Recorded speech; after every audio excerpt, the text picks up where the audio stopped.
farmers. Ako po ay gumagawa po ako ng ating binhian. At ako po ay magbibinhi ng sili. Ako wala po akong ginawang panglagay. Kaya ari po. Tingnan nga Miss Beautiful. Bali nakagawa na po tayo ng ating binhian ng sili. At kahit paano naman po yung mga tirang-tirang kahoy din sa amin ipinagtagpi-tagpi ko. At ito na po yung kanyang resulta. At ngayon po ay mapapaglagyan na namin ng binhi. Ayun po, bali tayo po ay magbibihni ng ating sili. Ang ginawa ko pong diskarte dito, kumuha po ako ng ito.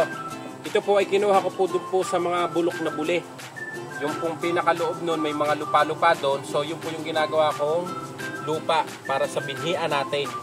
Tapos, bumili po ako ng lupa na sadyang may mga fertilizer na. Isasama ko po siya ngayon dito sa kinuha kong lupa sa buli. Yan.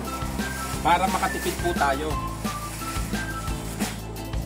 Pagkatapos po, pag napagsama ko na yung lupa sa buli at saka yung binili kong lupa, ay imimix ko na po siya, hahaluin. Pag nahalo ko naman po na yung lupa, ilalagay ko naman po sa tray.